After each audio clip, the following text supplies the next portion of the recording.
Ajmain Amawat. Yang kami hormati Ibu Kepala SMK Negeri 1 Juni, yang kami hormati Bapak Nur Aksan sebagai calon guru penggerak Angkatan 8 SMK Negeri 1 Juni, dan tak lupa yang kami hormati seluruh Bapak Ibu guru SMK Negeri 1 Juni. Alhamdulillah, segala puji syukur marilah kita panjatkan kehadirat Allah Subhanahu wa Ta'ala, karena atas berkat rahmat hidayahnya serta kesehatan saat ini kita dapat berkumpul di tempat perpustakaan SMK Negeri 1 Juni dalam kegiatan diseminasi budaya positif. Tak lupa sholawat serta salam mari kita aturkan kepada Nabi besar Muhammad SAW yang kita nanti-nantikan syafaatnya di yaumul akhir. Amin. Perkenankan kami selaku pembawa acara membacakan susunan acara untuk hari ini. Acara yang pertama pembukaan, yang kedua sambutan dari kepala sekolah, acara ketiga acara inti yaitu materi diseminasi budaya positif, dan ditutup dengan acara berikutnya adalah penutup. Marilah kita mulai acara yang pertama pembukaan kegiatan pada pagi hari ini dengan mengucap basmalah bersama-sama. Bismillahirrahmanirrahim. Dilanjutkan acara yang kedua sambutan Ibu Kepala Sekolah SMK Negeri 1 Juni, dipersilakan.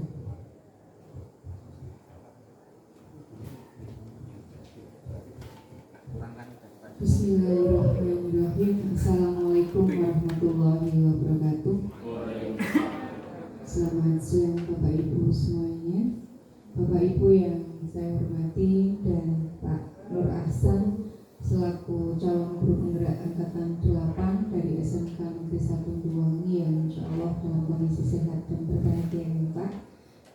Pertama-tama Bapak Ibu, marilah kita senantiasa memanjatkan puji syukur kehadirat Allah Subhanahu wa Ta'ala yang senantiasa melimpahkan rahmat dan hidayahnya kepada kita semua, sehingga kita masih diberi kesempatan untuk bisa melaksanakan aktivitas kita sebagai pendidik di SMK Negeri 1 Duwangi yang kita cintai ini.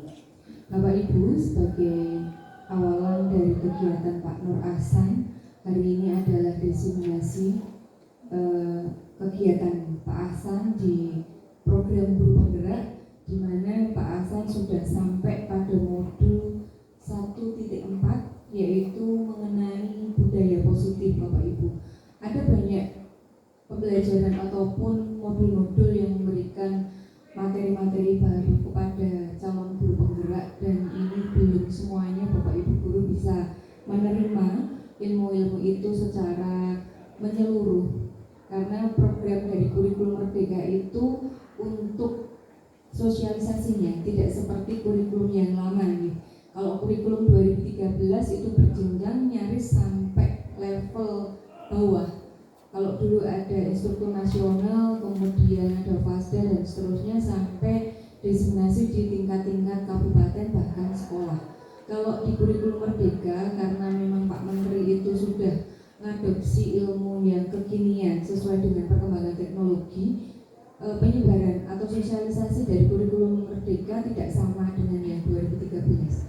Kita dibuat blended. Jadi untuk guru-guru penggerak ataupun pada komunitas-komunitas tertentu, sharing atau sosialisasinya itu bisa luring. Tetapi seiring dengan perkembangan teknologi dan didukung dengan kondisi pandemi beberapa waktu yang lalu, sosialisasinya itu ada yang ini ya, kalau CGP luring, kalau kita yang tidak ikut CGP itu harus daring. Sehingga yang daring ini kita dapatnya adalah dari aplikasi PMM ataupun salah satunya adalah dari sosialisasi guru-guru penggerak menikah. Jadi alangkah bersyukurnya kita karena ada guru penggerak di SMK kita yang bisa menjadi tangan panjang dari sekolah kita untuk dari kementerian untuk memberikan materi-materi itu kepada kita semua, sehingga kita tidak harus semuanya saat ini langsung guru penggerak semua, karena proses seleksi juga ternyata tidak mudah dan ada pembatasan usia juga, sehingga kita juga oke lah ikut regulasinya bagaimana, sehingga kalau saat ini Pak Ahsan diberi kesempatan untuk mengikuti program guru penggerak, kita support sepenuhnya dan kita tunggu selalu ilmu-ilmunya untuk selalu di-sharingkan dengan teman-teman di sekolah. Termasuk untuk budaya positif menikah Bapak Ibu.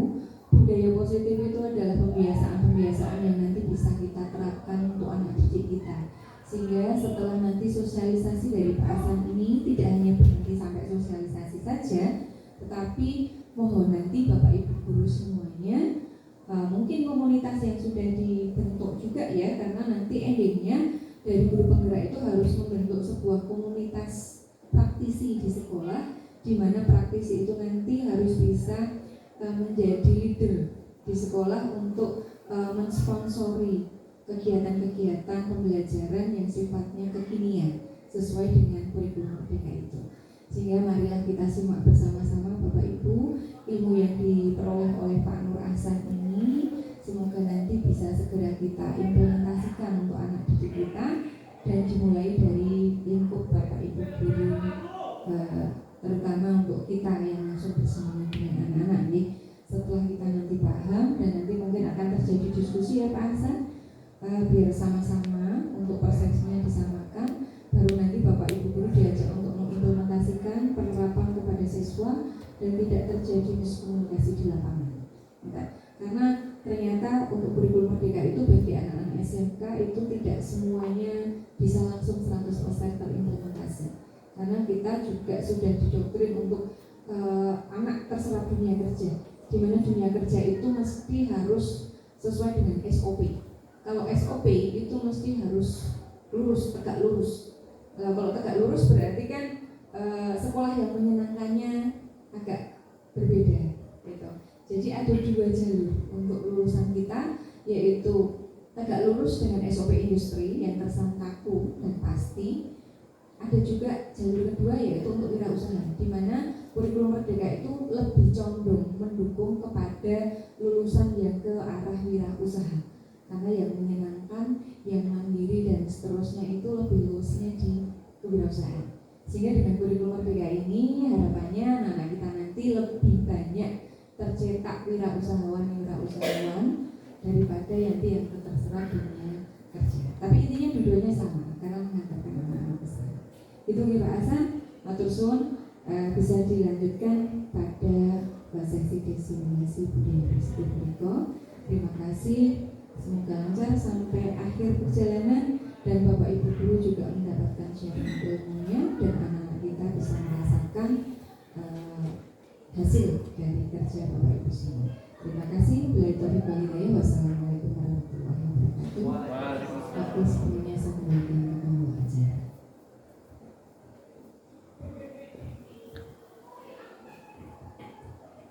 Terima kasih kami aturkan kepada pemberian Iskom MPD atas sambutannya. Dilanjutkan acara ini yaitu materi diseminasi budaya positif kepada Bapak Muhammad Nur Ahsan waktu bersama.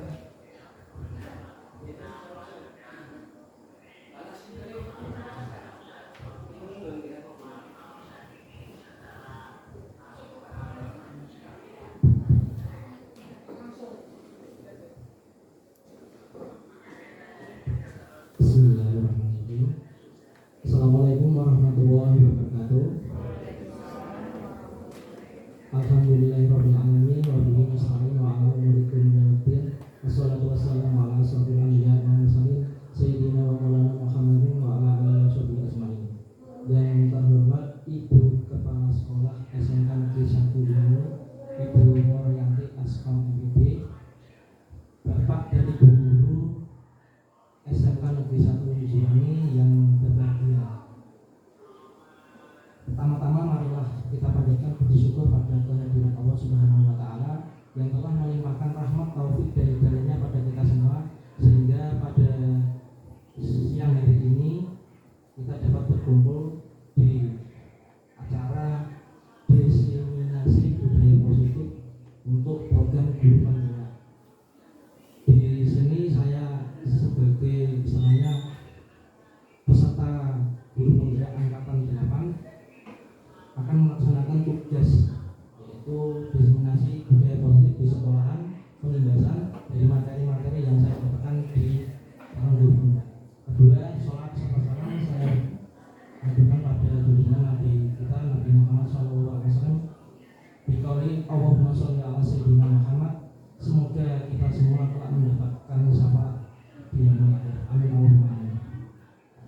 untuk pagi hari ini saya berdiri saja ya nih, Bapak Ibu.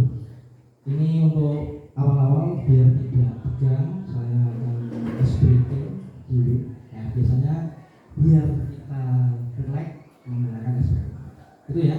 Pertama nanti kita tepuk wow. Itu ya. Ya, pertama saya ngajari dulu tepuk wow. W O W wow. Itu ya Bapak Ibu. Ya. Bisa berdiri biar nanti relax.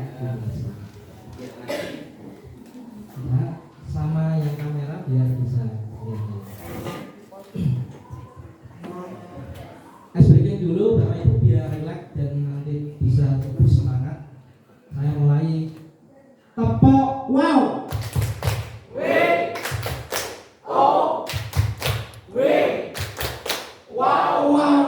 wow. Terima kasih. Ya, itu silakan duduk kembali biar tidak tegang. Mohon maaf ya. Ini untuk diseminasi budaya positif modul 1.4. Nama saya Muhammad Warasa, CTB Angkatan 8 SMK Negeri 1 Banyuwangi. Pada hari ini hari Selasa tanggal 25 Juni 2023. Langsung aja. Latar belakang menurut Ki Hajar Dewantara, tujuan pendidikan adalah menuntun segala kodrat yang ada pada anak agar mencapai kebahagiaan yang setinggi-tingginya sebagai manusia maupun sebagai anggota masyarakat. Terus sekolah harus berusaha menciptakan pendidikan yang mampu membiasakan setiap warganya, khususnya murid, untuk melakukan budaya positif. Budaya yang menjadi kebiasaan dilakukan secara rutin dan konsisten serta sadar oleh warga sekolah. Perilaku budaya positif ini dapat dimulai dari membuat rencana keyakinan kelas, terus disiplin positif dan penerapan segitiga resolusi. Arahnya nanti ada yang namanya keyakinan kelas dan juga disiplin positif dan penerapan segitiga resolusi terhadap permasalahan yang ada di murid dan cara mengatasinya. Bisa lanjut. Dan yang selanjutnya budaya positif.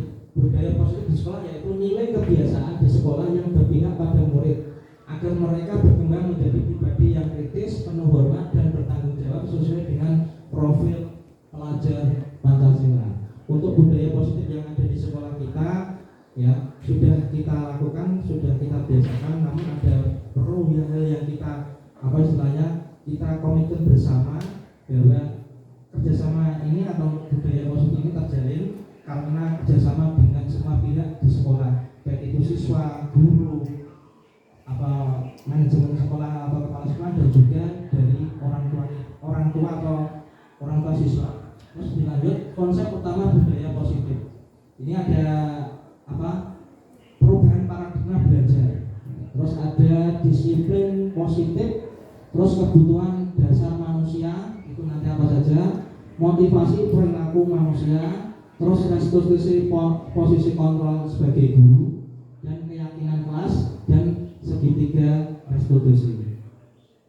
Dan dilanjut perubahan paradigma belajar dalam membangun budaya positif. Sekolah dapat menyediakan lingkungan yang positif, aman dan nyaman agar siswa mampu berpikir, bertindak dan mencipta dengan merdeka, mandiri dan bertanggung jawab. Disiplin sangat berkaitan dengan kontrol guru terhadap siswa. Bisa dilanjut. Paradigma belajar. Di sini Bapak Ibu tolong bisa dibaca untuk dipahami, nanti ada pertanyaan di kegiatan ini. Paradigma belajar sekarang saya baca. Anda dan teman Anda akan melakukan kegiatan. Cobalah buka tangan Anda dan Anda adalah A, tugas Anda adalah mengepalkan salah satu tangan Anda. Jadi tolong Bapak Ibu mengepalkan satu tangan Anda. Terus coba Anda bayangkan bahwa Anda menyimpan sesuatu yang sangat berharga di dalam kepalan tangan Anda. Di dalam tangan ini berat ada sesuatu yang berharga. Apakah itu rahasia atau emas atau yang lainnya. Anda perlu menjaga benda yang tersebut sekuat tenaga. Anda karena begitu pentingnya untuk kehidupan Anda, bahwa yang Anda kepalkan itu sangat penting untuk Anda.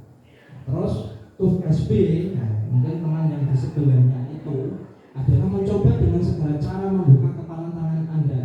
Teman Anda B boleh membujuk, menghadik, mengintimidasi, memarahi, menggoda, menggelitik, bahkan menawari Anda uang agar Anda bersedia membuka kepalan tangan Anda. Di sini paradigma berbeda. Sebelum Pak masih di situ dulu. Bahwa kita nanti pertanyaannya saya ada 3. Intinya contohnya ini ada yang A, di sini ada yang B. A itu punya rahasia yang harus dipegang benar-benar, dan B mau melihat rahasia itu. Yang jadi pertanyaan, apakah yang pertama, nanti ada 3 pertanyaan, apakah B itu bisa membuka kepalan tangan itu apa tidak? Kalau membuka, alasannya apa? Kalau dia menutup, alasannya apa? Itu sekalian pertanyaan 2. Yang saya tanyakan, kira-kira Bapak Ibu guru, kalau Anda atau Bapak Ibu guru atau teman punya rahasia itu dikontrol atau mungkin ditutup, dibuka apa tidak? Bisa membuka apa tidak teman kita kira-kira? Gimana Bapak Ibu? Kira-kira Pak Rifki bisa membuka apa enggak? Contohnya Pak Rifki punya rahasia, terus Pak Zainal mau membuka, kira-kira bisa terbuka enggak rahasia atau ini kepalan tangan ini? Bisa terbuka enggak?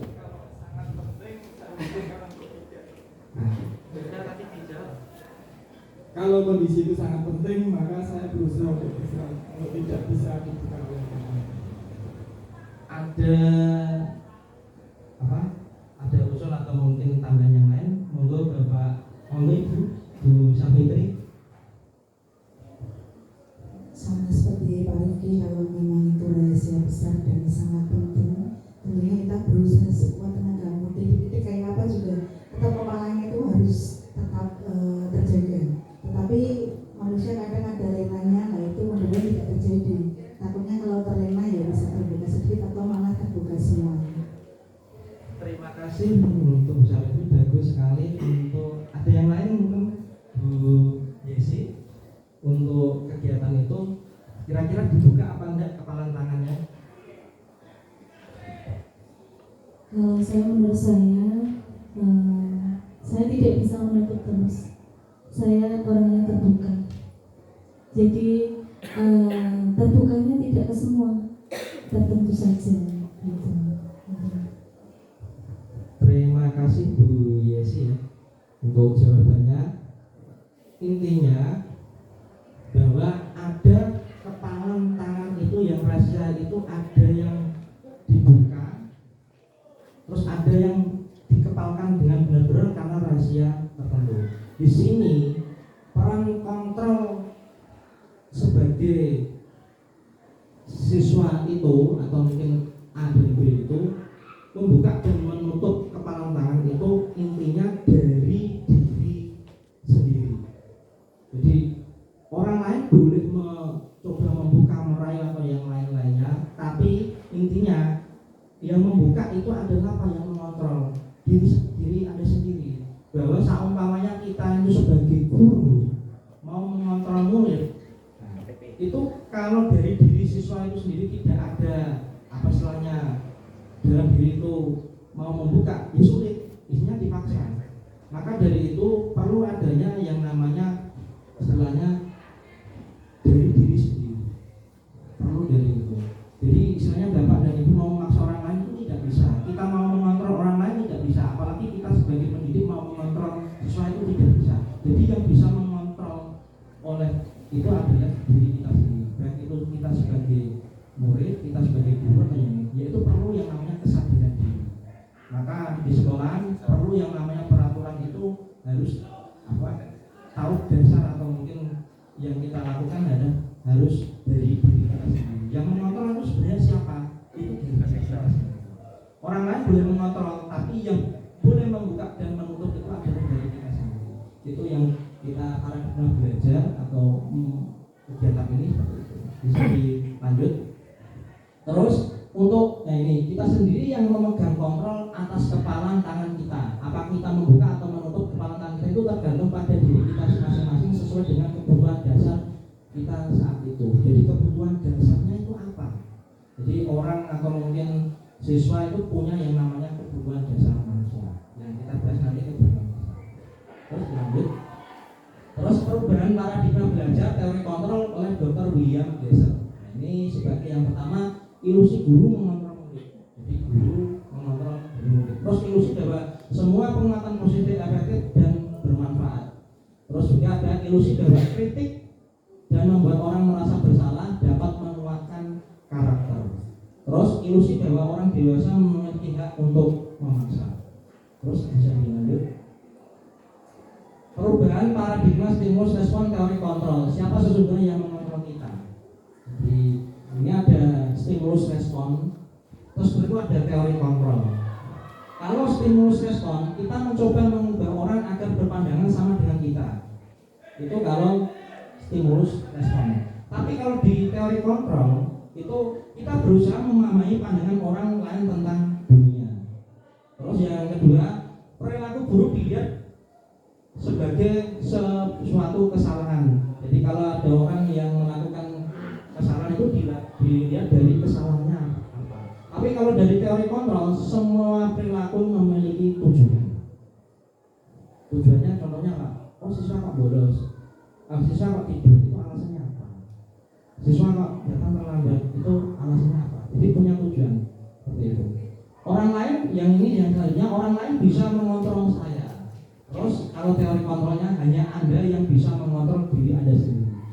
Terus selanjutnya saya bisa mengontrol orang lain. Kalau di teori kontrol Anda tidak bisa mengontrol orang lain. Terus selanjutnya pemaksaan Anda pada saat bujukan gagal. Itu yang stimulus respon. Kalau yang di teori kontrol kolaborasi dan konsensus menciptakan pilihan-pilihan baru. Terus model berpikir menang kalah. Kalau di teori kontrol model berpikir bisa dilanjut. Nah ini disiplin positif. Kita masuk yang selanjutnya, disiplin positif. Disiplin berasal dari kata disiplina yang berarti belajar. Disiplin mengacu pada disiplin diri yang memiliki tanggung jawab berdasarkan apa yang telah dilakukan berdasarkan nilai-nilai yang diyakini. Disiplin positif merupakan salah satu cara penerapan disiplin yang bertujuan untuk menumbuhkan kesadaran serta memberdayakan murid tanpa imbalan penghargaan. Jadi tanpa reward, tanpa ancaman, dan tanpa penghargaan. Sebagai pendidik, tujuan kita adalah menciptakan murid yang memiliki disiplin diri sehingga mereka berperilaku mengacu nilai-nilai universal yang dimiliki, yaitu motivasi intrinsik dalam perubahan perilaku ke arah yang lebih baik. Bahwa nilai-nilai universal yaitu nilai-nilai kebaikan yang ada dalam kita, tidak menyangkut itu agama, ras, budaya. Bahwa contohnya apa? Kejujuran. Contohnya apa? Tanggung jawab. Jadi harus punya yang namanya nilai-nilai universal yang memiliki motivasi intrinsik. Motivasi intrinsik itu apa? Motivasi yang lahir dari dirinya sendiri, dari kesadaran sendiri. Terus kalau ada yang namanya motivasi intrinsik lainnya yaitu ekstrinsik. Motivasi yang datang dari luar. Contohnya apa? Contohnya umpamanya tidak mengerjakan tugas. Kalau tidak mengerjakan tugas berarti nanti saya dihukum. Nah, seperti itu. Terus nilai-nilai yang motivasi intrinsik harus mengerjakan tugas itu harus dari kesadaran dan tanggung jawab. Harus seperti itu. Jadi kita bangun dari siswa itu nilai-nilai universal dan motivasi intrinsik harus kita lahirkan pada siswa-siswa agar menjadi kesadaran dalam pembelajaran disiplin. Bisa dilanjut? Ini disiplin adalah kemampuan memerintah diri sendiri. Disiplin adalah kemampuan memerintah diri sendiri dalam mengontrol dan menguasai diri untuk memilih tindakan yang mengacu pada nilai-nilai yang kita hargai dengan penuh tanggung jawab tanpa diperintah orang lain. Jadi disiplin di sini yaitu dari apa? Memerintah diri sendiri, dari kesadaran diri sendiri itu kita bangun siswa untuk menyadari lahir dari intrinsik tersebut, terus memerintah diri sendiri. Terus di sini mengacu pada nilai-nilai yang kita hargai dengan penuh tanggung jawab. Contohnya juga ada yang namanya profil pelajar Pancasila. Di situ ada nilai-nilai yang bagus yang kita sepakati bersama. Bahwa nilai-nilai yang lain juga sama. Ada nilai-nilai yang contohnya tanggung jawab tanpa terperintah orang lain. Jadi harus kita lahirkan bahwa kesadaran dari dalam diri untuk siswa dan untuk diri kita sendiri harus lahir untuk kesadaran bahwa disiplin harus dimulai dari diri kita sendiri tanpa paksaan. Terus ini masuk dari nilai yang kita hargai adalah nilai-nilai kebajikan. Ini sifat positif manusia yang merupakan tujuan mulia yang ingin dicapai setiap individu. Jadi ini adalah nilai-nilai kebajikan yang ingin dicapai setiap anak. Yang kita kenal dengan contohnya ini profil pelajar Pancasila, beriman dan bertakwa. Contohnya beriman dan bertakwa. Beriman bertakwa pada Tuhan Yang Maha Esa dan berakhlak mulia. Contohnya beriman bisa kita aplikasikan di kelas. Contohnya apa? Berdoa di awal dan akhir. Terus ada yang sholat 5 waktu saat dulu itu siswa melakukan atau mengerjakan sholat. Berakhlak mulia itu contohnya apa? Hal-hal positif yang kita terapkan di sekolah bahwa kita harus baik dengan teman. Itu termasuk apa istilahnya nilai-nilai positif yang lahir dari ibu. Baik itu agamanya berbeda, tidak apa-apa, tapi kita sama. Namanya ini apa? Sifat positif manusia yang merupakan tujuan mulia yang ingin dicapai. Terus ada yang namanya mandiri. Terus ada yang bernama kritis, kebinekaan global, bergotong royong dan kreatif. Apakah ada yang lain dari nilai-nilai kebajikan ini? Ada. Tujuan.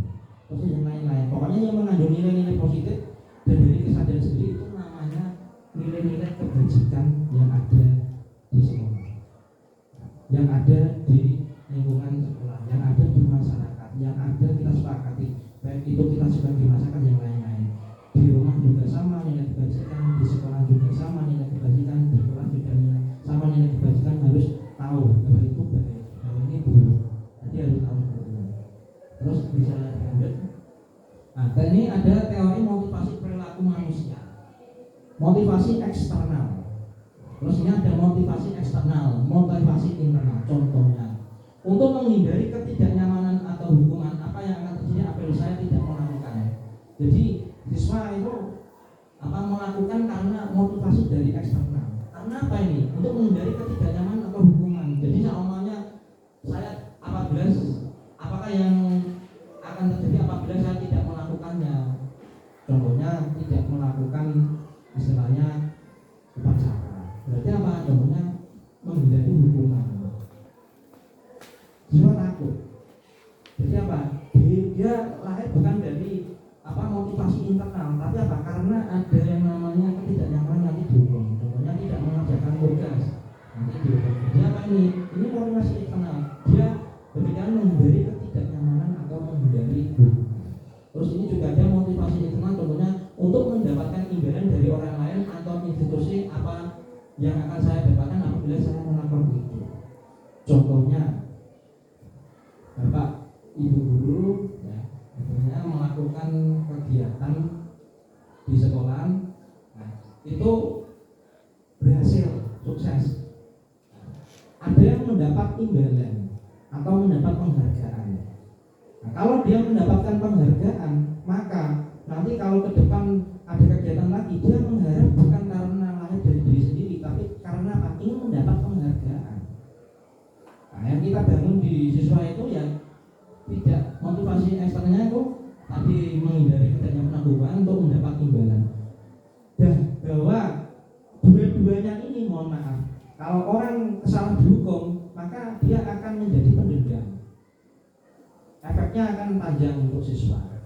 Ini kalau kita terapkan di siswa. Kalau ini kita terapkan di siswa juga untuk yang imbalan, contohnya mengerjakan tugas dikasih imbalan, contohnya mendapat buku atau yang lainnya. Kalau siswa itu mendapatkan buku dia senang, tapi nanti suatu saat kalau dia mengerjakan lagi dapat sesuatu, kalau tidak mendapatkan dia akan hilang, cara tidak mendapat lagi. Maka di sini motivasi perilaku manusia yang ada ini hukuman, imbalan atau penghargaan ini hanya bersifat sementara. Jadi orang diberi penghargaan itu bersifat sementara. Karena apa? Kalau nanti tidak diberi penghargaan, dia akan istilahnya tidak semangat lagi.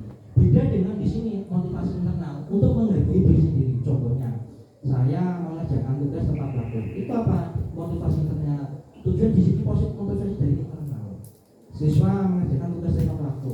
Siswa sholat dengan tanggung jawab. Siswa berbaik dengan teman. siswa mengerjakan tugas dan lain-lain. Itu untuk menghargai diri sendiri. Jadi saya akan menjadi orang yang seperti apa bila saya melakukannya.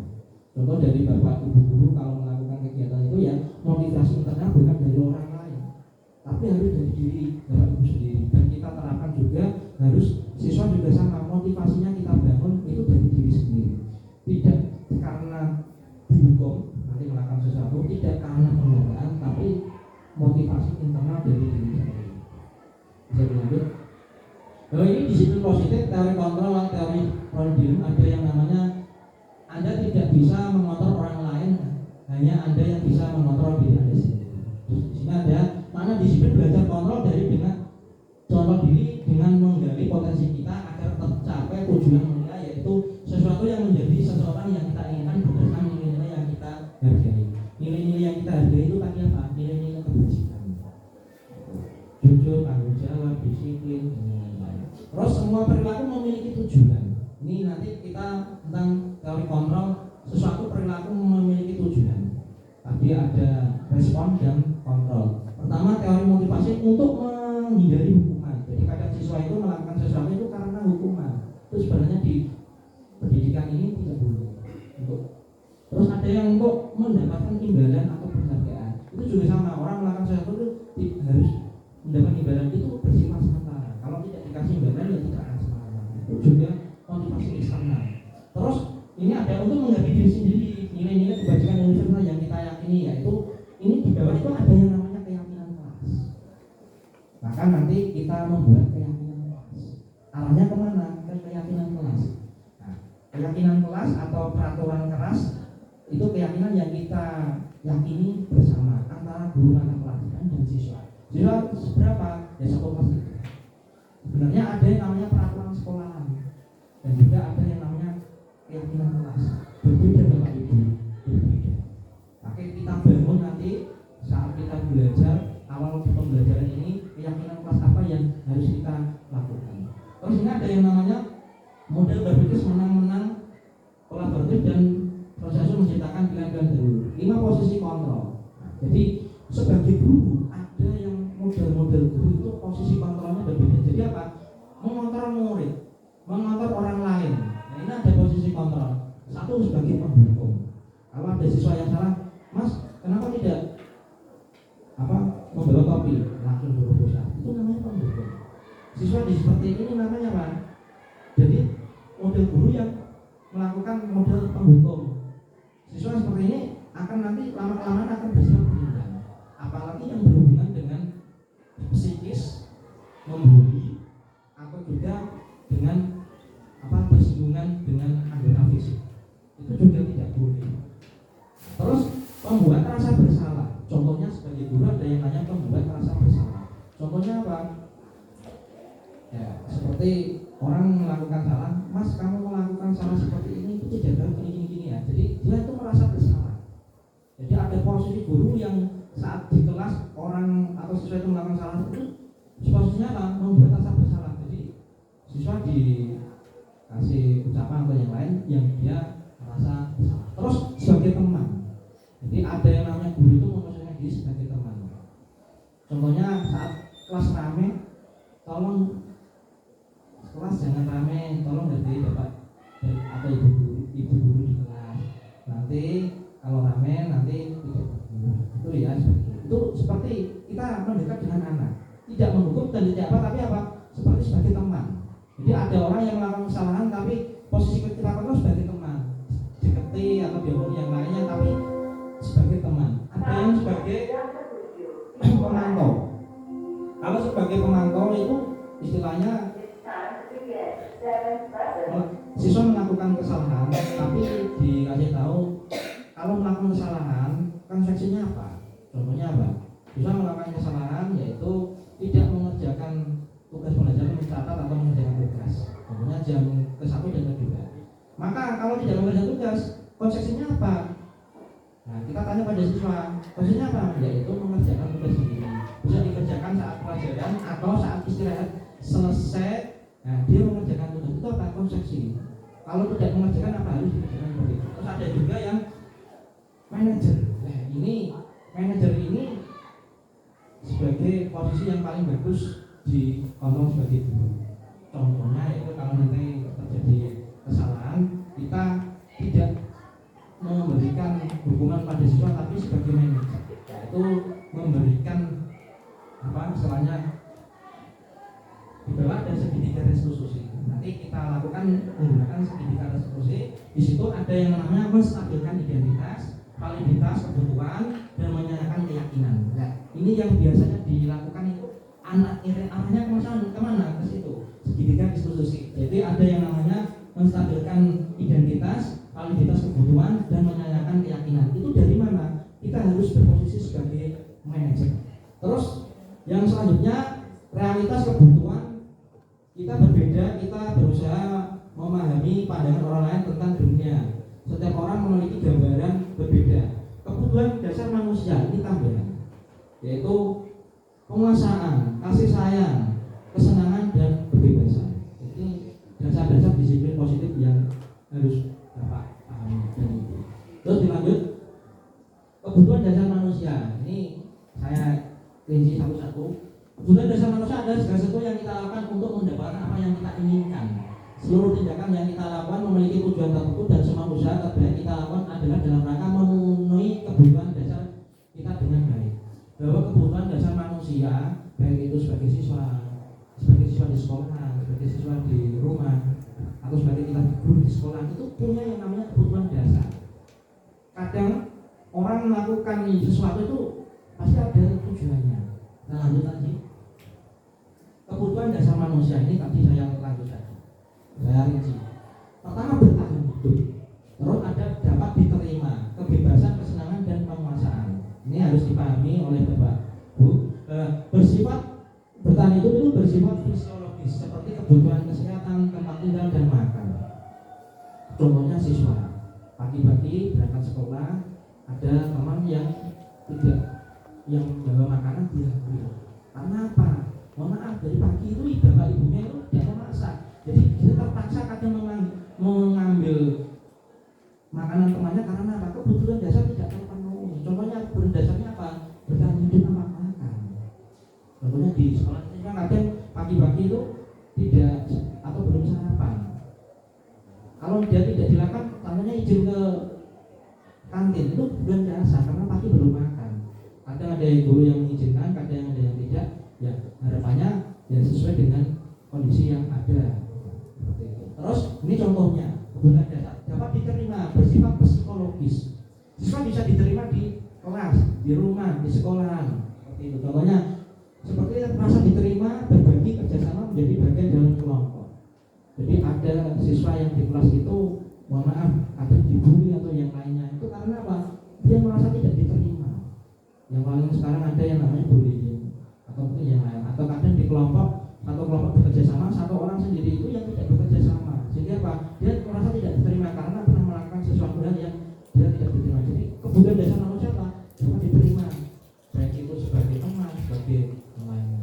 Terus yang nanti kebebasan, bersikap psikologis seperti mandiri, memiliki pilihan, mencoba hal baru, mampu mengendalikan arti dirinya.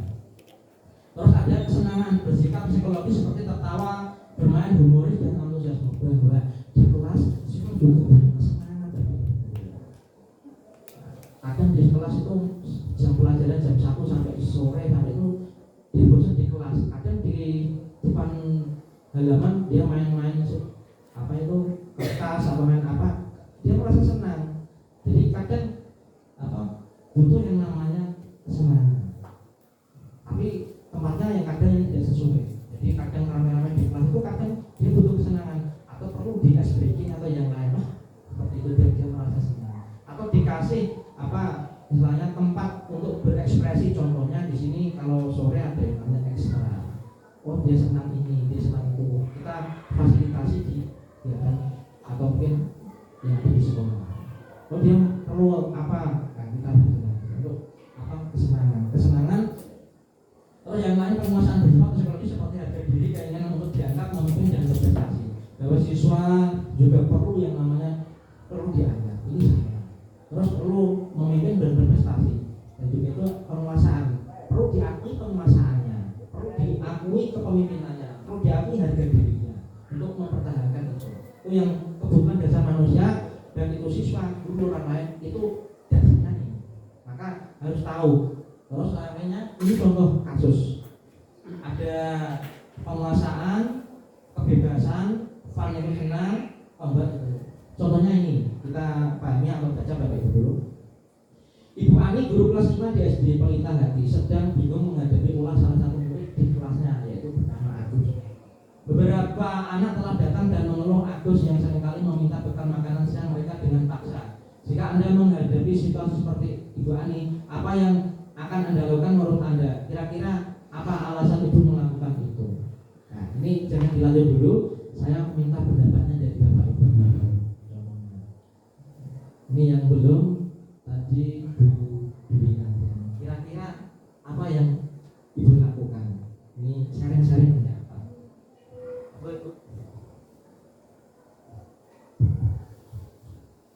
Di sini saya sebagai ibu guru ya Pak ya.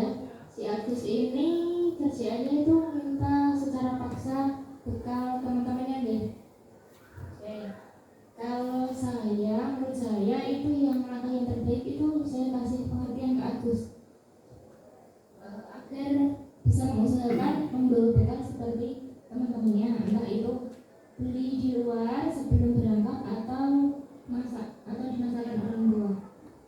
Kemudian saya kasih pengertian juga ke teman-teman juga agar bisa saling berbagi Pak. Jadi misal pun Agusnya terpaksa tidak bisa membawa bekal, ya teman-temannya dengan senang hati berbagi makanan seperti itu. Terima kasih Bu ya, Bu Dewi. Ada pendapat yang lain? Monggo Bapak Serozi. Monggo. Jadi kebutuhan dasarnya yang tidak terpenuhi Pak. Maka dia. Jadi saya sebagai Pak Guru ya Pak. Jadi kalau dalam kondisi seperti itu ya yang pertama itu diberi perhatian jelas. Kemudian yang kedua, kalau misalnya anaknya masih rewel ya, misalnya nanti besok teman-temannya suruh bawa agak banyak, nanti kasih sedikit. Kemudian masih rewel lagi ya kita doakan semoga dia sadar. Itu maksudnya. Terima kasih Pak Serozi untuk masukannya. Terus ada Bapak Ibu Guru yang mau menambahkan? Silakan Pak Setia. Terima kasih untuk kebetulan bisa diberikan ada permasalahan seperti ini. Kalau untuk dari saya sendiri mungkin saya akan memanggil dari Agus ini untuk datang ke ruangan saya. Karena dari situ nanti akan kita ketahui dia tidak membawa atau sering menyalahi temannya itu karena permasalahan apa. Mungkin karena memang di rumah dia juga kurang perhatian, minta diperhatikan sekolahnya juga, atau mungkin karena dari tingkat ekonomi keluarganya. Jadi masih banyak sekali. Kalau untuk BK otomatis nanti akan kita panggil ke ruang BK untuk dilakukan tindakan lebih lanjut. Terima kasih Pak. Terima kasih Pak. Saya ucapkan terima kasih pada Bapak Ibu Guru yang sudah menjawab. Yaitu intinya tadi yang sebelah kanan itu ada yang namanya kebutuhan dasar manusia. Kita kembali ke situ dulu. Bahwa kebutuhan dasar manusia itu tadi ada 5. Dan pada kasus seperti ini, Ibu Ani guru kelas 5 SD Pelita Hati sedang bingung menghadapi ulah. Salah satu murid di kelasnya yaitu Agus, beberapa anak telah datang dan mengeluhkan Agus yang seringkali meminta bekal makan siang mereka dengan paksa. Jika Anda menghadapi situasi seperti Ibu Ani, apa yang Anda lakukan? Menurut Anda kira-kira apa alasan Agus melakukan itu? Jadi siswa melakukan seperti itu pasti ada tujuan. Apakah itu karena tujuan dasar itu tidak terpenuhi atau karena ada yang lain? Nah, maka dari ini kebutuhan dasar harus kita tanya kepada siswa seperti itu dan alasannya itu bisa dilanjut Pak.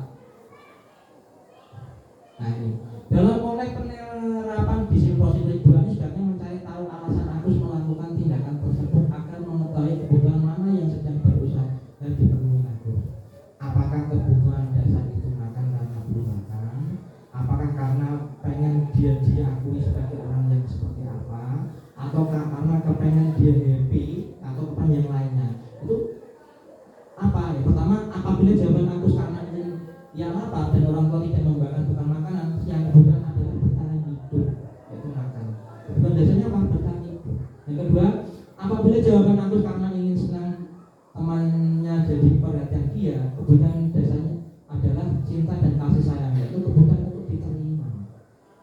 Itu yang kedua. Terus apabila jawaban Agus adalah dia merasa hebat karena temannya jadi takut dan menuruti keinginannya, kebutuhannya adalah penguasaan, mengakui atas kemampuannya. Jadi ada tipe siswa yang seperti itu.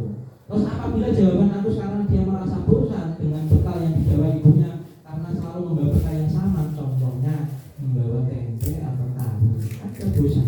Jadi temannya ada yang membawa ikan, dia mau mengambil. Jadi kebutuhan dasar adalah kebebasan, kebutuhan akan pilihan. Jadi kepengen milih ikan atau ikan karena bosan. Terus apabila jawaban Agus adalah karena iseng saja dan dia menikmati eksperimen temannya yang kesal karena dia ambil makan, kebutuhan dasarnya adalah kesenangan. Jadi semua yang dilakukan itu pasti ada tujuannya. Ya tujuannya kenapa sih? Kalau tujuannya hanya pertama poin 1 atau 2 atau 3, maka kita akan solusinya ke masalah tersebut. Dari mana? Nah, nanti kita kembali ke keyakinan kelas. Bahwa di keyakinan kelas itu tidak boleh melakukan hal ini. Ini contoh apa? Seperti kasus. Jadi kasus yang terjadi di sekolah itu banyak, ini hanya contoh saja. Jadi ada satu kasus bisa diterapkan dengan cara harusnya sebagai guru kita tadi memanggil mana dan kebutuhan dasar apa yang ada. Atau bisa saja semuanya tidak terpenuhi, atau biasanya Pak yang tidak terpenuhi hanya 2 atau 1 atau 3. Kalau semua terlalu banyak, biasanya 1 atau 2 atau hanya 1 saja atau lebih dari. Jadi lanjut, motivasi perilaku manusia ini. Nah, tadi saya sudah singgung di awal, ini hanya tambahan. Untuk menghindari, ada motivasi perilaku manusia unsur ekstrinsik yang dari luar dan intrinsik. Intrinsik ya, maaf. Yang pertama, untuk menghindari ketidaknyamanan atau hukuman. Banyak siswa yang karena melakukan kesalahan itu karena menghindari hukuman. Jadi motivasinya bukan dari diri. Tapi apa? Nanti kalau saya melakukan kesalahan nanti saya dihukum. Itu karena apa? Karena dari luar, karena peraturan kelas dan lain-lain. Dia nanti jadi tidak nyaman, menghindari hukuman. Yang kedua, dia mendapatkan imbalan atau penghargaan dari orang lain. Jadi dia memotivasi sendiri karena nanti kalau dia dapat menang atau dapat itu, dia dapat imbalan. Itu harus kita hilangkan untuk itu. Maka kita harus bangun yang namanya unsur intrinsik yang ada dalam diri siswa. Karena itu kita sebagai guru kita memotivasi diri kita sendiri, sebagai siswa kita motivasi siswa. Jadi melakukan sesuatu karena apa? Karena dari diri sendiri, disiplin dari diri sendiri, kontrol dari diri sendiri. Untuk menjadi orang yang mereka inginkan dan menghargai diri sendiri dan nilai-nilai yang mereka percaya. Tapi nilai-nilai yang percaya itu yang dipercaya oleh semua orang. Bahwa jujur itu memang bagus dan dipercaya. Semua akan juga meyakini bahwa kejujuran itu nilai apa? Akhlak mulia. Harus berakhlak mulia itu nilai-nilai kebajikan yang diyakini oleh semua orang. Bahwa tidak harus membuat aturan bahwa itu sudah diatur. Terus lanjut, Kurpresul hukuman, konsentrasi dan restitusi. Kita akan ke sini. Hukuman tidak terencana tiba-tiba. Terus ada murid tidak tahu apa yang akan terjadi atau tidak dilibatkan, bersifat satu arah berupa hukuman fisik. Mohon maaf Bapak Ibu. Di sekolah itu ada yang namanya aturan. Aturan di sekolah itu dibuat oleh sekolah, pemimpin dan yang lainnya. Siswa tidak dilibatkan. Contohnya apa? Siswa tidak boleh datang terlambat. Terus kalau dia datang terlambat, kadang dihukum.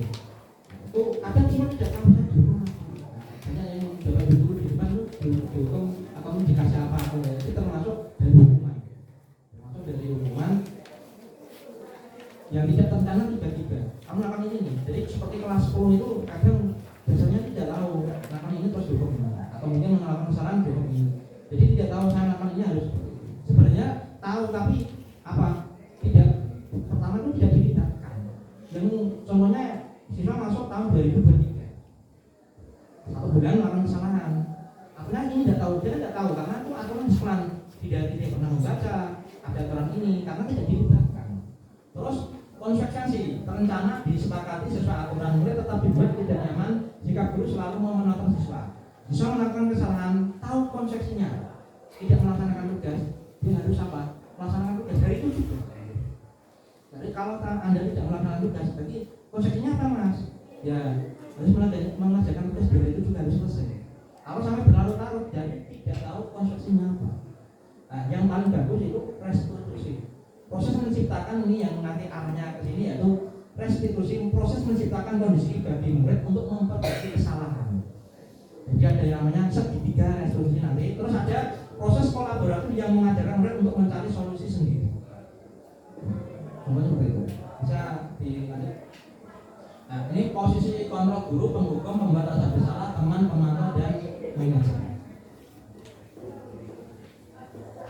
Tadi sudah saya terangkan ya sebagai menghukum kalau nanti ada kesalahan siswa, membuat rasa bersalah kalau siswa bersalah dibilangin atau di kata-kata yang dia merasa bersalah, teman sebagai teman, murid dianggap sebagai teman, atau pemantau seperti pemantau itu ya tadi seperti konsekuensi, dan manajer.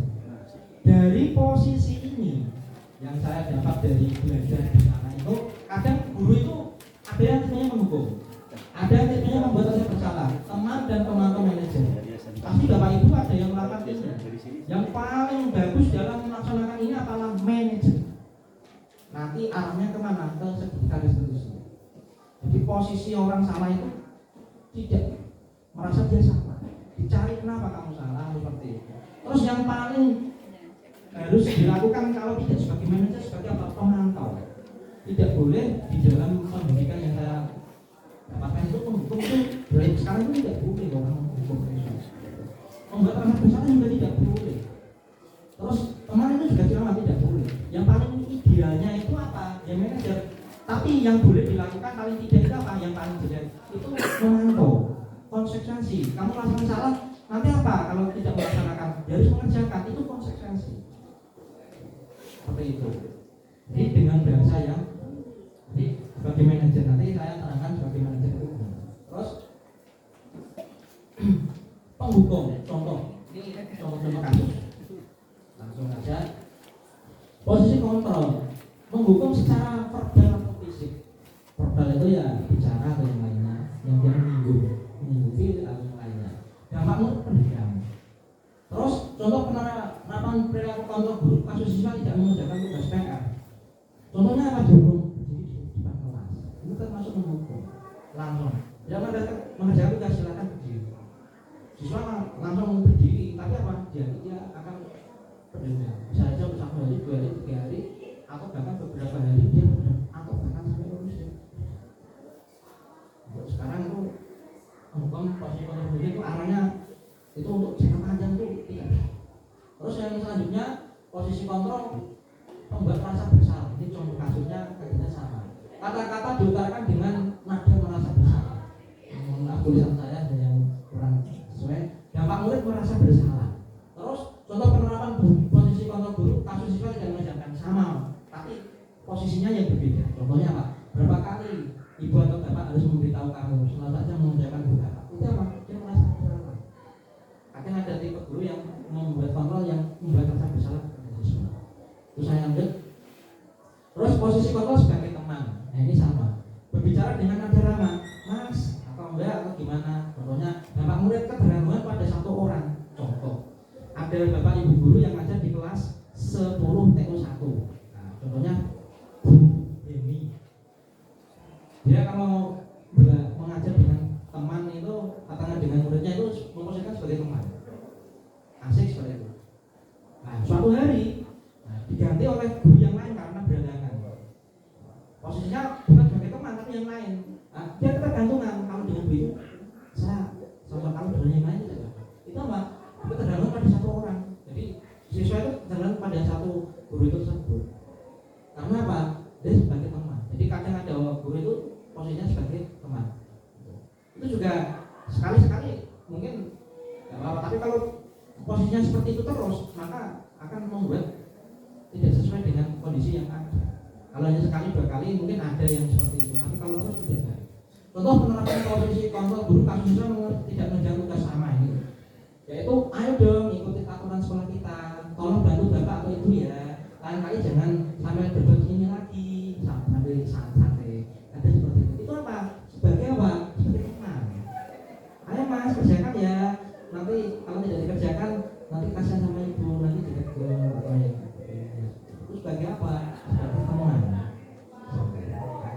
namanya posisi kontrol pemantau. Nah ini yang paling tidak dilakukan Bapak Ibu guru, menggunakan peraturan prosesnya pada peraturan kepada murid. Contohnya apa? Dapat murid memahami prosesnya terhadap peraturan sekolah. Rambutnya panjang, Mas kalau rambutnya panjang gimana? Dipotong. Kasih kesempatan dipotong. Ini apa? Konsekuensi pemantau. Mas, aturan di sekolah kalau rambut panjang gimana? Dipotong Pak. Berarti dia tahu. Tidak langsung guru nebas. Terus contoh penerapan posisi kontrol guru, kasus siswa tidak mengerjakan tugas tapi posisi pemantau. Kamu telah melanggar peraturan kelas kita. Setelah jam pelajaran ini kamu kerjakan tugas. Ini sebagai apa? Pemantau. Guru ada yang model seperti ini. Ini bagus tidak apa-apa. Tapi apa? Masih ada yang lebih bagus. Ini dan lanjut. Terus ada yang posisi kontrol sebagai manajer. Namanya manajer itu ya manajer untuk membuat anak buahnya atau mungkin siswanya itu menjadi yang lebih baik. Tidak menghukum tapi manajer memberi perhatian yang lebih baik atas masalah yang ada dan tahu cara mengatasi solusi terhadap masalah tersebut. Yaitu membimbing murid agar menumbuhkan sikap disiplin positif dan bertanggung jawab. Jadi manajer ini fungsinya apa? Siswa salah tapi dibimbing agar siswa menumbuhkan sikap disiplin positif dan bertanggung jawab. Dampaknya yaitu murid menjadi mandiri, percaya diri, dapat memecahkan masalah. Jadi selamanya ada masalah, siswa bisa melakukan memecahkan masalah tersebut. Contohnya penerapan posisi kontrol guru kasus siswa menjadi, apakah kamu tahu kesalahanmu? Contohnya, tahu Pak, saya kesalahan saya, yaitu tidak mengerjakan tugas. Kira-kira bagaimana kamu memperbaiki kesalahanmu? Saya mengerjakan tugas Pak nanti setelah pelajaran istirahat ini atau nanti pas saat pulang dan saya kerjakan. Nah itu apa? Posisi manajer. Yang diajak ngomong siapa? Yang diajak ngomong apa? Dengan cara tanya dan jawab seperti itu. Itu ya, itu posisi manajer. Contohnya apa? Apakah kamu tahu kesalahanmu? Kira-kira bagaimana kamu memperbaiki masalahmu? Jadi dicari permasalahannya dan mengatasinya. Itu dapat. Terus bisa dilanjut. Posisi kontrol apa aku? Contoh ini saya tanya Bapak Ibu. Saya kecewa sekali dengan kamu. Nah, kira-kira posisi kontrol apa Bapak Ibu? Saya kecewa sekali dengan kamu. Membuat merasa bersalah. Kalau guru ada yang saya kecewa sekali dengan kamu, jadi merasa bersalah. Terus ada posisi kontrol apa aku? Kamu tidak mengerjakan tugas, bersihkan halaman kelas sekarang. Ini sebagai guru BK harus tanya. Hukum ini berarti. Terus apa rencana untuk menyelesaikan masalah ini? Bapak Ibu guru pintar-pintar sekali. Terus selanjutnya posisi kontrol apa aku? Ayo lakukan demi Bapak Ibu ya. Sama-sama melakukan kesalahan seperti tadi, tapi cara berbeda-beda. Terus ada lagi, kamu tidak pernah mendapatkan nilai jika kamu tidak mengerjakan. Kamu tidak pernah mendapatkan nilai jika kamu tidak mengerjakan. Kamu tidak pernah mendapatkan nilai jika kamu tidak mengerjakan.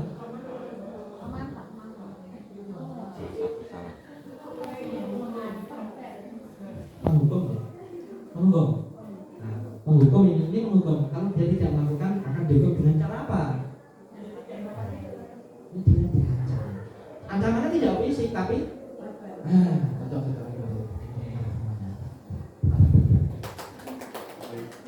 terus lanjut lagi, kamu ingin menjadi orang seperti apa? Nah, ini sama saja. Kalau ada yang kurang bagus, kamu mau jadi apa Mas? Setelah ini tidak disamakan. Jadi sebagai apa? Bapak Ibu? Bisa dipahami.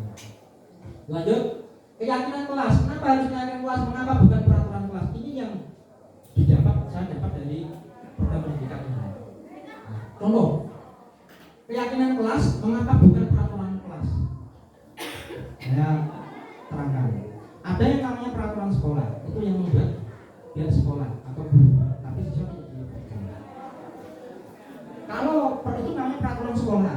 Kalau peraturan kelas itu yang membuat itu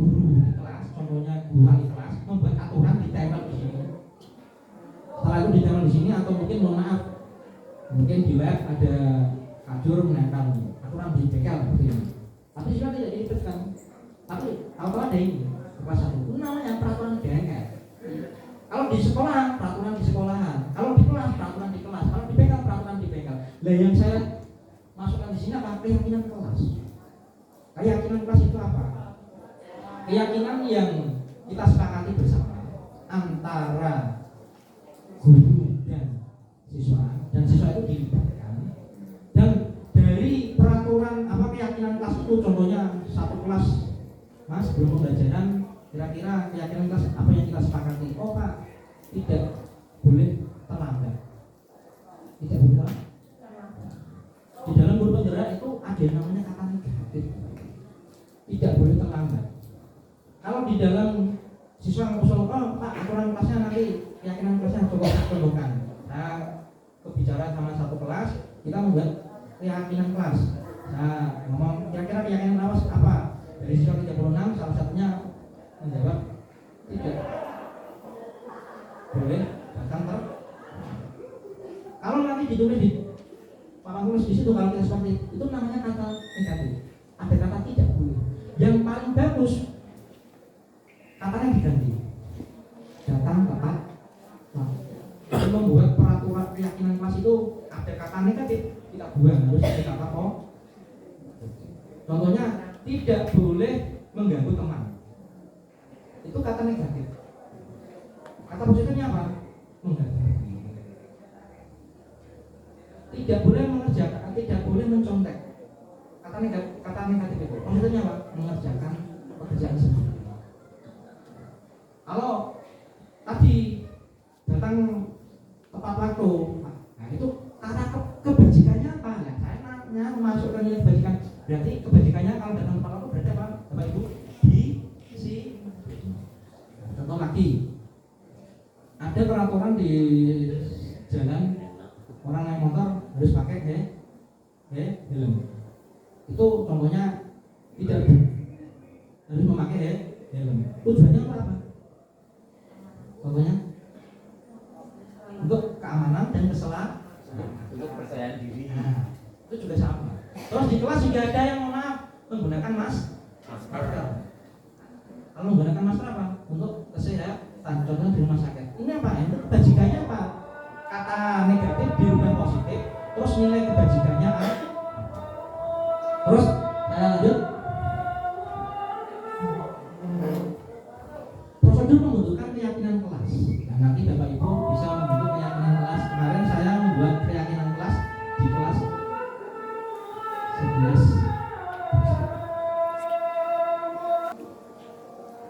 Untuk yang selanjutnya yaitu prosedur pembentukan keyakinan kelas. Nah, Bapak Ibu guru, ini pelajaran tahun ajaran baru 2023-2024, yaitu harapannya Bapak Ibu melakukan yang namanya keyakinan kelas yang disepakati bersama.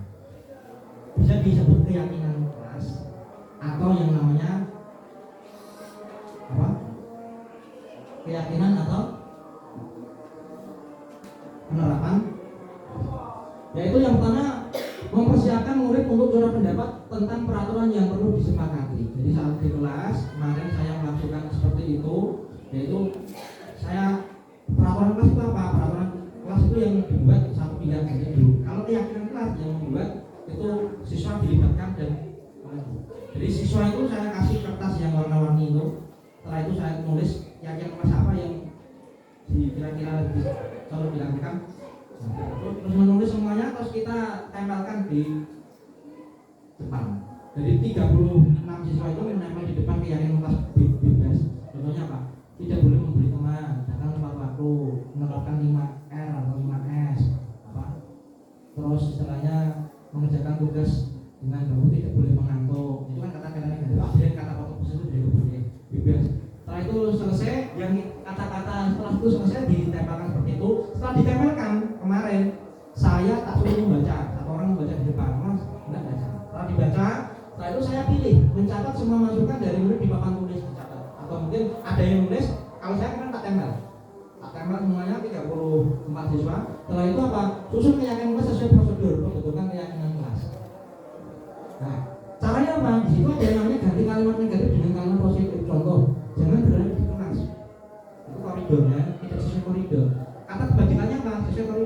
koridor. Kalau posisinya berjalan di kelas, jadi di kelas itu aturannya kalau membuat keyakinan kelas tidak boleh ada kata negatif. Kalau yang sudah dia kata positif tidak usah dirubah, tapi kalau ada yang kata negatif jadi kita rubah. Terus setelah itu meninjau kembali data surat pendapat yang sudah dicatat. Kita pilah-pilah dari 34 siswa itu, kita pilah-pilah yang bagus.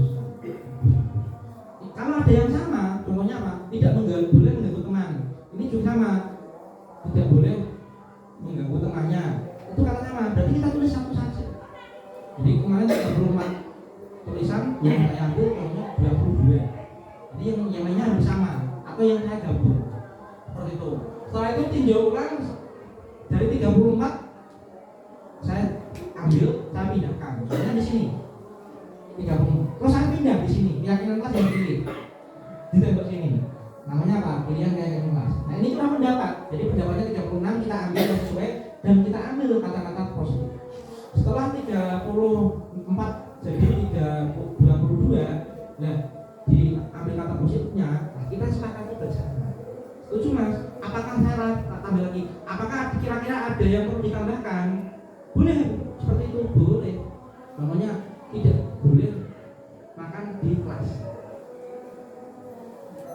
Tidak boleh makan di kelas. Ada yang kelas seperti itu, tapi kalimat positifnya apa? Makan saat istirahat. Itu kan positif itu.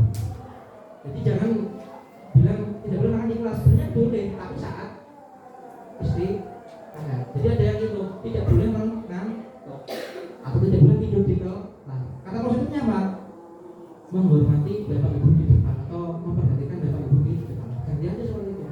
Jadi asal pelajaran tidak boleh ngantuk. Atau kalau sebagai pemandu yang lainnya ya suruh dihukum atau yang lain. Ini kita sebagai membentuk keyakinan. Setelah itu tak suruh siswa membaca. Kalau membaca selesai ditulis atau kemarin dikatakan atasnya tak tulis kesepakatan kelas ada 22. Nah yang terakhir tinjau ulang keyakinan kelas bersama. Apakah perlu ditambahi? Kalau perlu ya silakan, kalau tidak silakan. Setelah itu meninjau ulang dan menyetujui keyakinan kelas. Ini disetujui untuk tahun ajaran baru selama apa? Pelajaran dengan bapak. Contohnya, saya karena pelajarannya contohnya pelajaran PPKN. Jadi keyakinan kelas saya dengan kelas 10 TO1 yang hanya dengan PPKN saja. Seperti itu keyakinan kelas. Dan jadi pertanyaan, Pak, pelajaran yang lain gimana? Ya boleh, karena sudah disepakati. Tapi karena yang membahas pertama itu contohnya guru PPKN itu yang sebagai pengamat guru PPKN. Kok guru yang lain mau sama ya nggak apa-apa. Ya kan masih dibentuk, nah sudah apa ini. Jadi kita sepakati ya. Ya. Nanti kalau ada masalah, nah kamu tadi apa? Enggak namanya. Yang kelas yang kamu bisa apa? Ini. Kira-kira masalahnya apa ini? Terus solusinya apa? Cuma seperti itu. Maka perlu ada yang namanya keyakinan kelas yang bersama. Nah, terus ada yang jadi pertanyaan lagi, Pak, peraturan kelas atau peraturan sekolah boleh tidak dibuat keyakinan kelas? Kira-kira bapak ibu gimana? Boleh, asal apa? Ada kesepakatan benar-benar. Itu bapak ibu kadang yang di pelajaran atau materi dorongan itu ada yang namanya peraturan sekolah boleh dibuat keyakinan kelas. Boleh, tapi harus disepakati bersama. Kapan? Saat awal pembelajaran. Dan itu saat pembelajaran awal pelajaran sama ini kita sepakati nanti membuat keyakinan kelas tanggal 30 Juli contohnya seperti itu. Nah, harapannya keyakinan kelas itu ditempel di kelas yang bisa dilihat orang banyak. Atau saat pola belajar kita bacakan keyakinan kelas kita ada berapa mas? 15 bacakan ini. Dan tahu sendiri. Kamu melanggar keyakinan kelas yang nomor berapa mas? 5. Kira-kira cara mengatasi masalahnya apa? Kalau ada masalah seperti itu, karena sudah disepakati bersama. Artinya seperti itu Bapak Ibu. Benar sebagai apa? Nah itu. Terus setelah itu keyakinan kelas disetujui ditempel di tempat yang sudah dilihat. Dan kemarin karena saya tak buat di kertas yang putih itu, ini ada yang warna-warni dan yang lainnya. Bahwa itu tak tulis keyakinan kelas 10 TO 3 contohnya, atau kelas keyakinan kelas 10 TO 1. Guru apa? Contohnya Bu Hemi. SPB. Yang tangan di yang sebelah kanannya siapa? Ketua kelas. Boyolali 30 Juli 2023. Ketua kelas TU1. Namanya ada tangan. Sepakati bersama? Iya.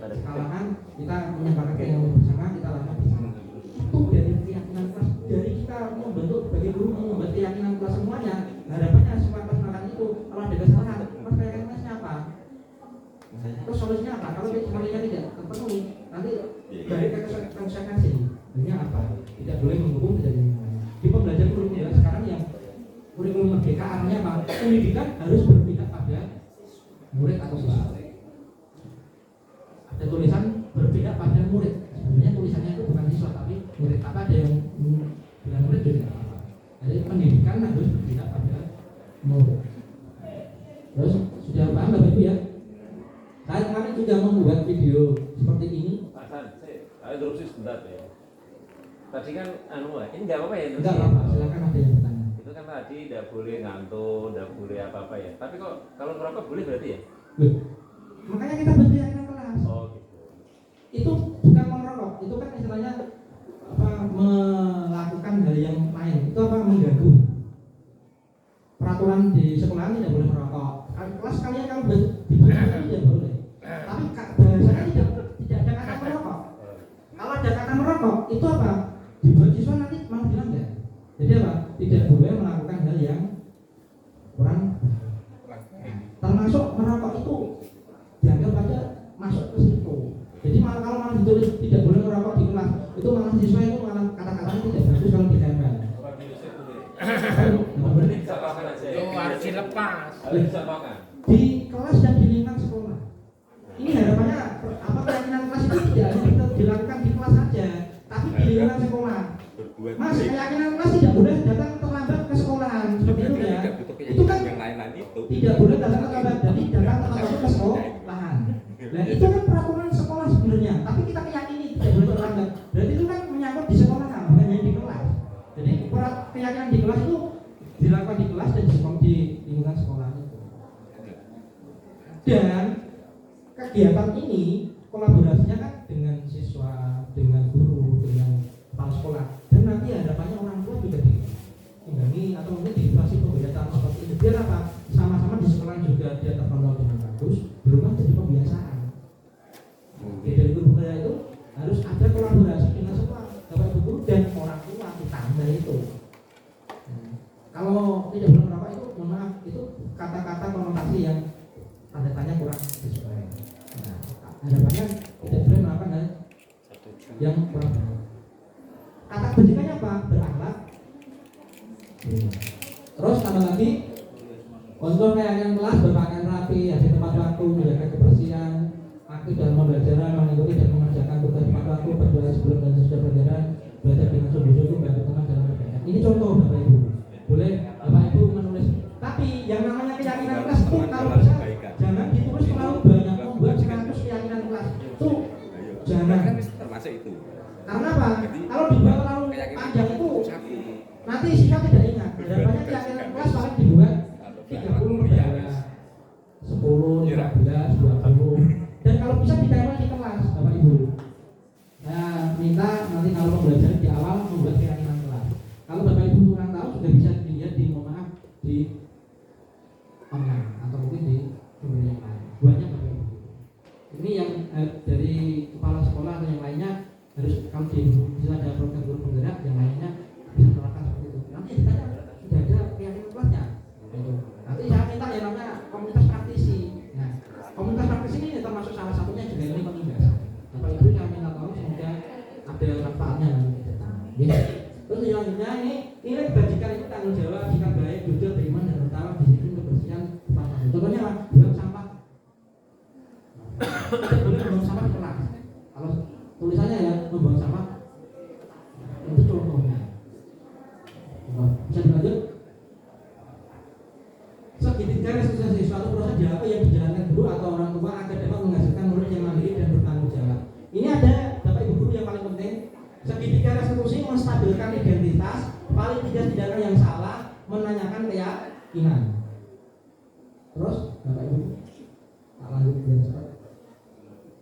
Nah ini menstabilkan identitas. Kalau ada contoh ada kasus siswa datang terlambat. Setiap orang pasti pernah melakukan kesalahan. Kamu bukan satu-satunya yang pernah melakukan ini. Nanti saya kemarin juga dapat tugas untuk melakukan seperti ini. Ini menstabilkan dan selalu menstabilkan siswa itu. Jadi setiap orang pasti pernah melakukan kesalahan. Kamu bukan satu-satunya orang yang pernah melakukan. Nanti tanya jawab dengan siswa. yang salah kita diskusi dan mencarikan solusi. Yang kedua, ada validasi dari yang salah, kamu tentunya punya alasan mengapa melakukan itu. Adakah cara yang lebih efektif untuk mendapatkan apa yang kamu butuhkan? Terus keyakinan kelas apa yang telah kita sepakati? Ya, ini ada terakhir tadi itu, Bapak Ibu. Keyakinan kelas apa yang telah kita sepakati? Maka kalau menggunakan segitiga restitusi kalau terjadi permasalahan di kelas, maka itu sebagai pedoman itu keyakinan kelas itu. Dan kamu ini menjadi seperti apa? Ini arahnya betul. Itu segitiga restitusi. Di guru penggerak ini sedang dipenjarakan. Terus lanjut.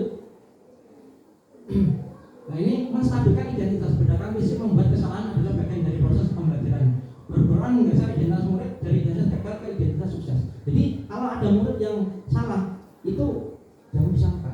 Contohnya membuat sesuatu yang wajar, manusia tidak ada yang sempurna. Kita bisa memperbaiki masalah ini. Saya tidak menanyakan kesalahannya, tapi fokus memperbaiki masalah. Ini intinya. Apakah saat ini kamu pernah menjadi orang yang baik untuk diri kamu sendiri? Ini kata-katanya. Tapi nanti bisa dilakukan dengan tanya jawab. Ini intinya ya. Nanti kata-katanya bisa seperti itu. Bisa dilanjut. Menstabilkan identitas siswa. Validasi divalidkan, dibenarkan. Jadi orang salah itu dibenarkan. Oh iya, kamu melakukan kesalahan itu karena apa? Kamu membela diri. Terus bagus tidak kamu melakukan itu pada temanmu? Jadi tidak bagus, Pak. Berarti apa? Kamu tidak mendorong temanmu. Nah, itu dia salah tapi tidak disalahkan.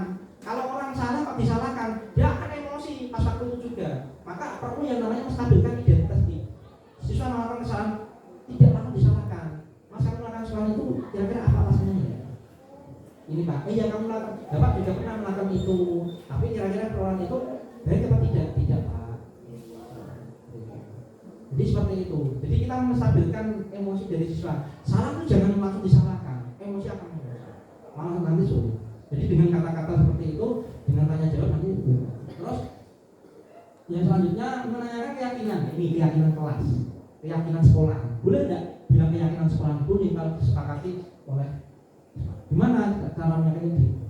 Terus berdasarkan prinsip teori kontrol yang menyatakan bahwa pada dasarnya kita termonologi secara intrinsik dari dalam. Kita sebagai manajer, tapi siswa kita bangun intrinsiknya.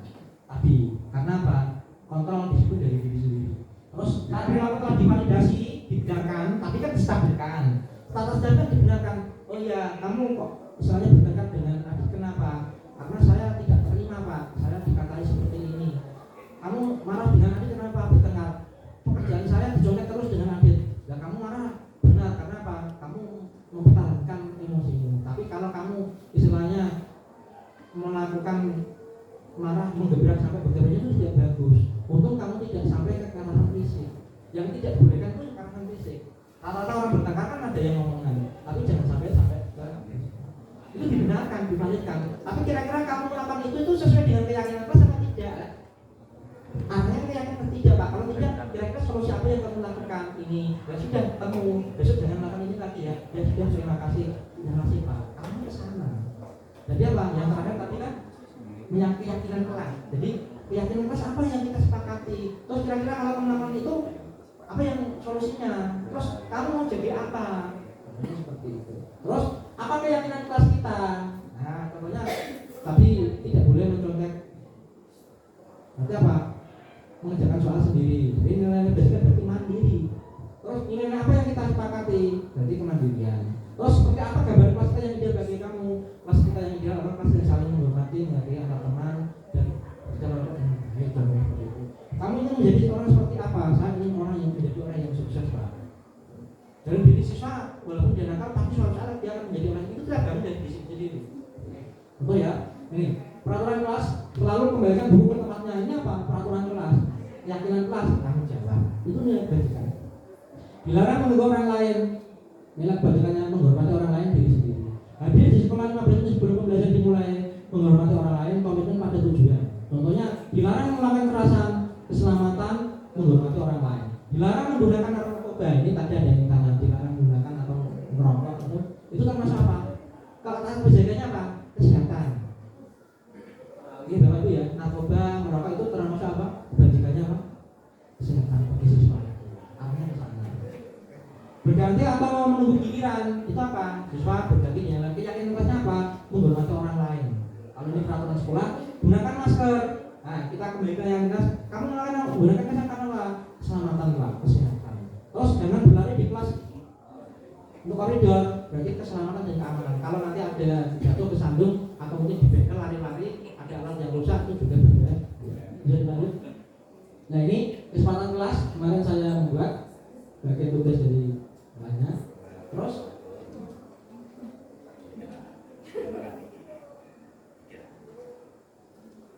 kemarin saya juga sama membuat di sini, tapi kurang, misalnya suaranya kurang.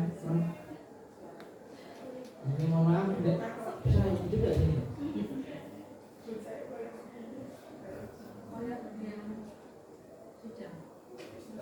Ini saya ada kasusnya ini yaitu Mas Andika ada sekarang itu kasus yaitu dia bertengkar dengan temannya di kelas karena apa, pekerjaannya dicolek dengan temannya, dan saya melakukan signifikan diskusi dan mengambil dengan kata-kata yang sesuai dengan urutan itu, jadi menstabilkan validasi dan keyakinan kelas, terus mengambil solusi. Setelah itu selesai.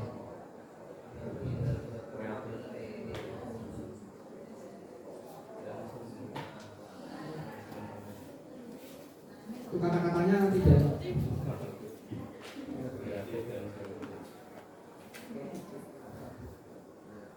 yang kurang ekspresi saya yang Saya tahu. di agak dipercepat di tengah Pak. Ini dari itu. Nah, ini setelah itu tanggapan. Kalau saya lakukan sendiri tanggapannya apa?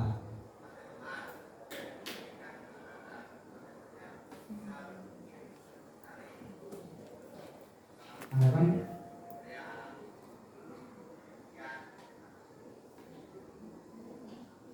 Nah, ini dari kasus kedua, saya baca kasus. Ini Alwi Siap sama San, dia masalahnya apa? Dia sering datang terlambat di sekolahan karena apa? Malam begadang. Kasusnya apa?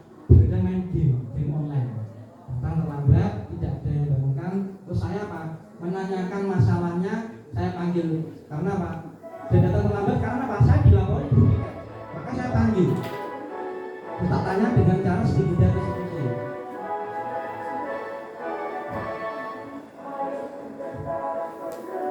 Ini video yang belum saya edit, yang sudah saya edit saya kirim. Ini video yang belum masih terpotong. Terus sama memberi tanggapan pada saya.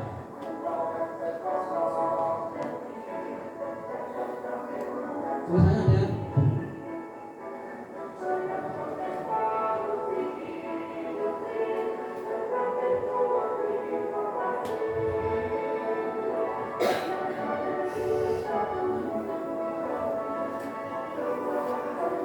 Tanggapannya terus yang selanjutnya, nah ini contoh di pelajaran yang lain mungkin di YouTube banyak, dimana saja prosesnya beberapa praktek segitiga diskusi. Jadi segitiga diskusi dipraktekkan oleh semua guru ya. Mohon maaf tadi yang saya kurang soalnya yang kurang itu ya waktu. Jadi lanjut.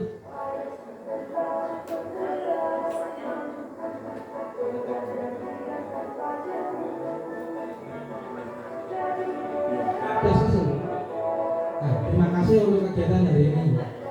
Sudah selesai, semoga bermanfaat. Terima kasih.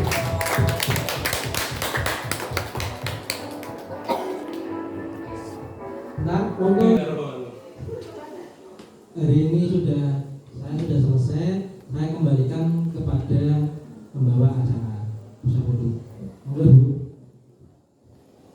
Terima kasih Bapak Aksan. Demikianlah pemaparan materi diseminasi atau penularan budaya positif dari Bapak Muhammad Nur Aksan, calon guru penggerak Angkatan 8 SMK Negeri 1 Joni. Semoga bermanfaat.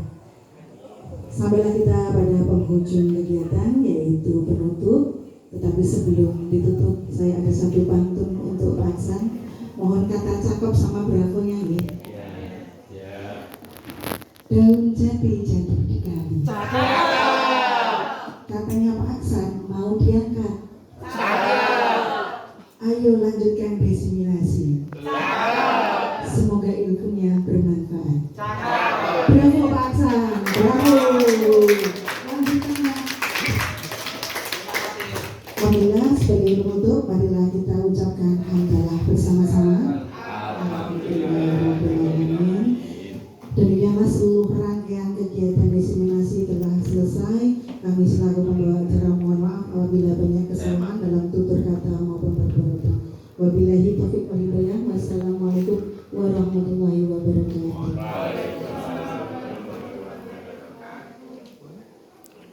Pagi hari ini semangat semua ya Mas?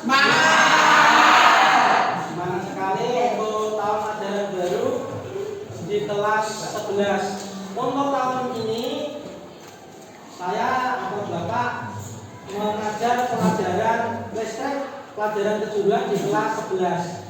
Untuk ajaran baru ini nanti kita belajar tentang pelajaran dengan lebih baik dan lebih semangat. Namun untuk mengawali pembelajaran sebelum pelajaran berlangsung, Bapak akan melaksanakan kegiatan kesepakatan atau membuat keyakinan kelas yang ada di kelas ini. Ini kelas 11 TO berapa Mas? Saya akan membuat keyakinan kelas bersama.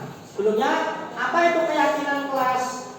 Di sekolah ada yang namanya peraturan sekolah atau peraturan kelas yang dibuat oleh sekolahan. Aturan itu dibuat oleh sekolahan, oleh satu pihak, tidak melibatkan dari siswa. Siswa tidak dilibatkan. Maka aturan itu mengikat untuk siswa semua. Tapi yang namanya kesepakatan kelas bedanya dengan peraturan sekolahan.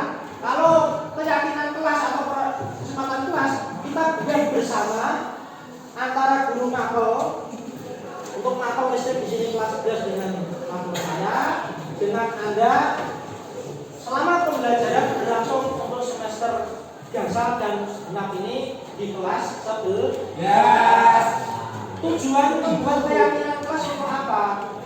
Untuk memudahkan dan untuk mencarikan solusi bila nanti terjadi permasalahan di kelas dengan kebersamaan.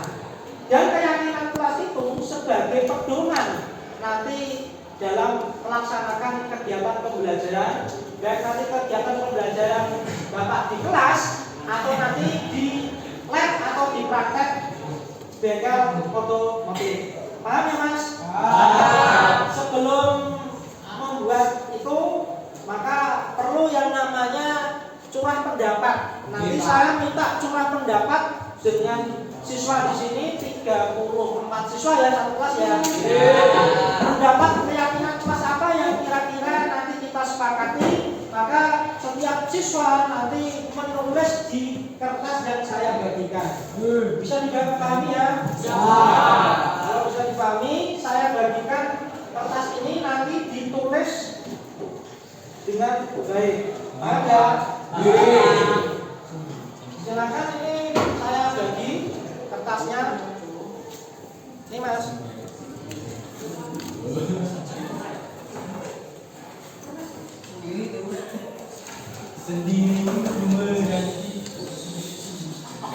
Kertas ini tolong langsung ditulis saja ya biar cepat Mas ya.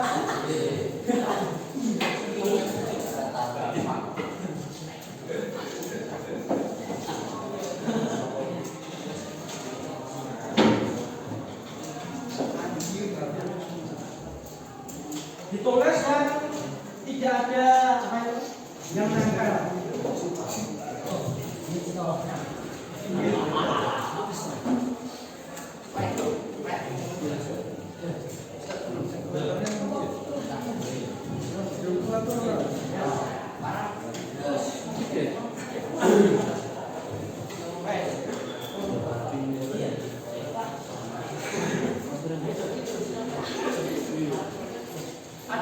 Silakan yang sudah mendapat kertas ditulis curah pendapat untuk keyakinan kelas kita bersama.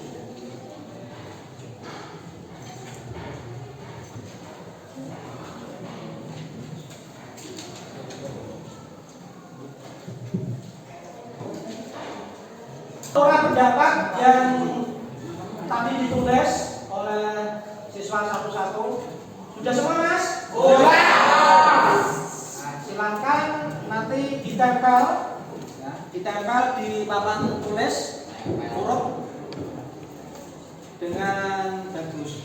Itu ya, yang rapi. Silakan mulai dari depan, Mas. Tempel.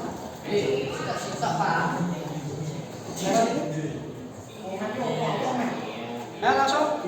Langsung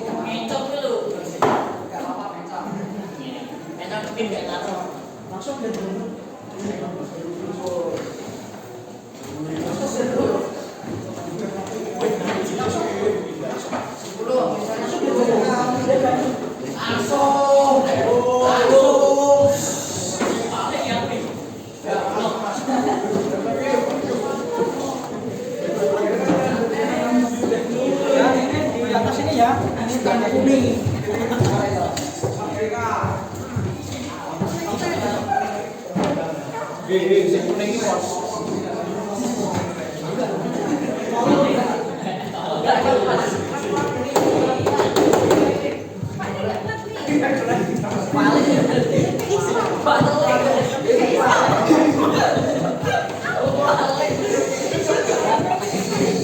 Jangan Mas ya, sabar ya, Pak.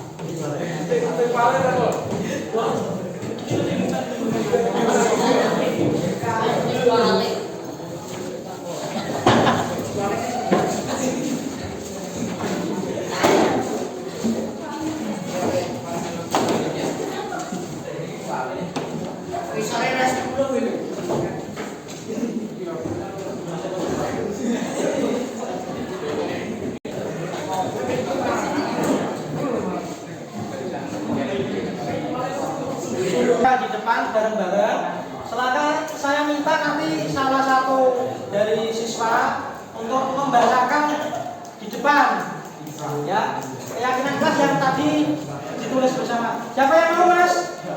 Mas siapa namanya? Ya, silakan maju, Mas.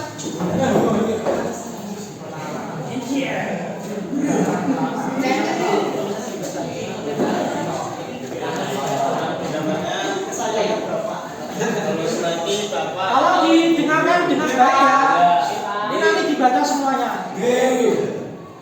Menghormati Bapak atau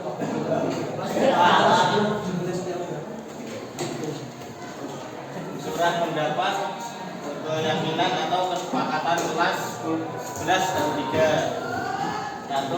Menghormati Bapak atau Ibu Guru. 2. Saling menghargai pendapat teman. 3. Tidak boleh membuli teman di kelas. 4. Menyapa guru saat melewati dan memperhatikan saat diterangkan. 5. Mengumpulkan tugas tepat waktu. 6. Tertib saat KBM berlangsung. Tidak boleh jajan saat KBM. Tidak boleh memakai sandal di kelas. Tertib saat masuk kelas serta salam saat masuk kelas. Selalu memakai sepatu saat KBM. Menggunakan wearpad saat praktek. Menjaga barang kelas dengan baik. Tidak boleh makan dan minum di kelas. Saling membantu teman. Menerapkan 5S dan 5R di sekolah.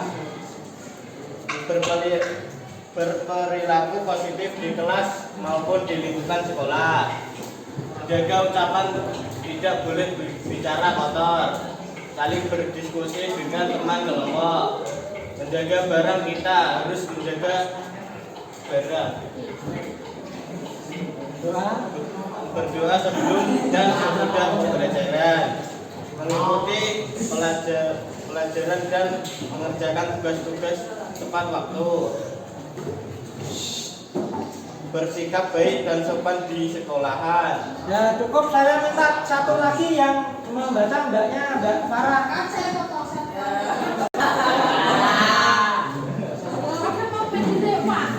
Silakan mbaknya ditambah baca ya. Mbak, nah yang ini belum dibaca. Ini di curah pendapat keyakinan kelas atau kesempatan kelas 11 TO. Ya, kita bahas ini saja. Ya, dibaca dulu. Kesepakatan 11 tidak belajarnya sungguh-sungguh, tidak boleh keluar kelas saat jam pelajaran, upayakan rapi sesuai kelas, membantu teman apapun yang kita bisa tepat waktu, menjaga kebersihan kelas atau sekolah, aktif dalam pembelajaran. Ya, terima kasih ya untuk pendapatnya.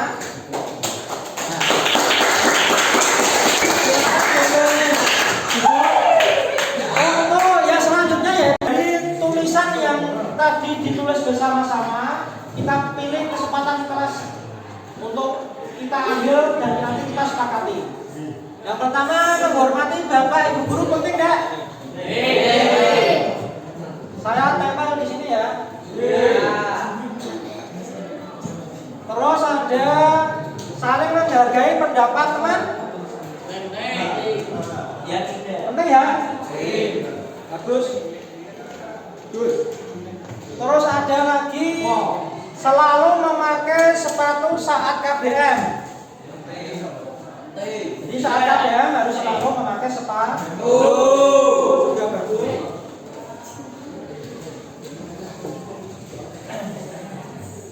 Ini tertib saat KBM berlangsung. Jadi saat KBM berlangsung kita harus tertib. Terus menyapa guru saat melewati dan memperhatikan saat diterangkan.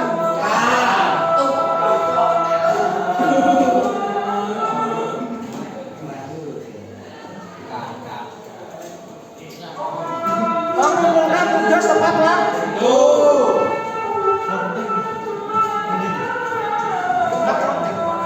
Tidak boleh membuli teman di kelas. Setuju ya? Setuju.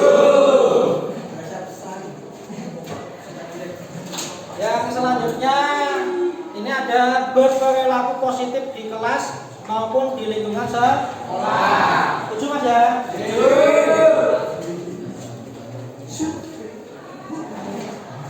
Di sini yang selanjutnya bersikap baik dan sopan di sekolah. Ini juga sama dengan berperilaku positif di kelas maupun di lingkungan. Jadi ini kalau sama ya tidak saya tempel karena sama, tulisannya sama. Gitu ya. Ini saya ambil aja di tangan. Terus saling berdiskusi dengan teman kelompok saat pelajaran berlangsung. Setuju ya? Setuju. Terus tidak boleh jajan saat KBM. Setuju Mas ya? Setuju. Tidak boleh memakai sandal di kelas. Setuju. Sesuai. Tertib saat masuk kelas serta salam saat masuk di kelas. Setuju. Setuju ya? Setuju. Terus menjaga ucapan tidak boleh bicara kotor, ini juga sesuai. Setuju. Terus tidak boleh keluar kelas saat jam pelajaran. Setuju. Ini ada yang sama, berarti ini tidak usah ya Mas? Setuju. Nah, terus berdoa sebelum dan sesudah pembelajaran. Sesuai ya? Setuju. Mengikuti pelajaran dan mengerjakan tugas tepat waktu sama tadi ya.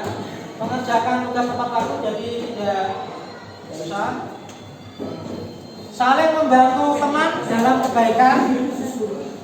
Ini juga sesuai. Tidak boleh makan dan minum di kelas. Setuju ya? Setuju.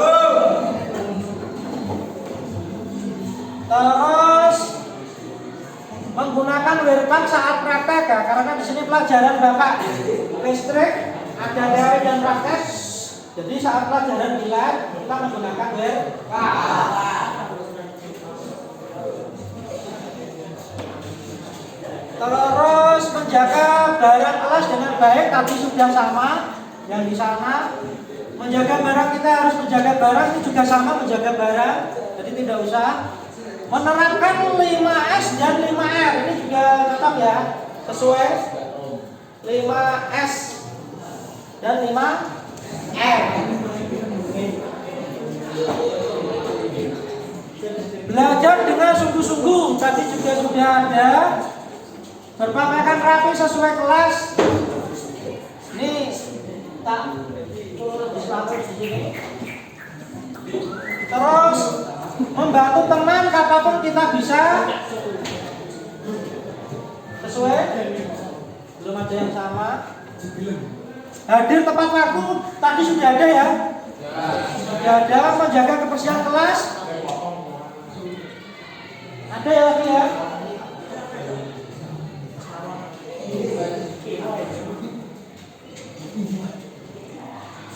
Nah, ini menjaga perintah tersebut. Terus tambah lagi aktif dalam pembelajaran.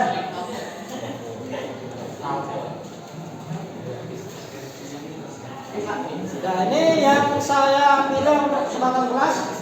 Saya minta ada satu siswa yang membacakan untuk yang saya tempel di sini pertunjukan kelas bersama.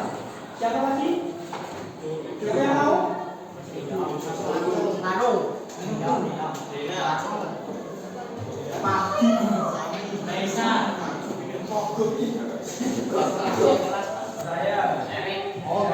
Mas Erik, maju Mas.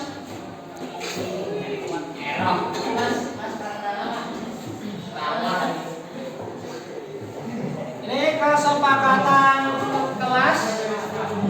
Saya tahu ini tak taruh di sini aja biar rapi.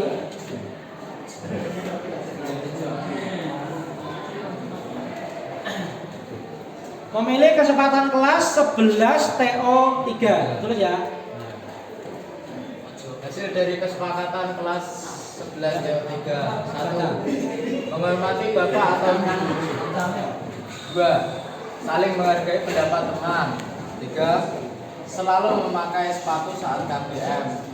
4. Tertib saat KBM berlangsung. 5. Menyapa guru saat melewati dan memperhatikan saat diterangkan.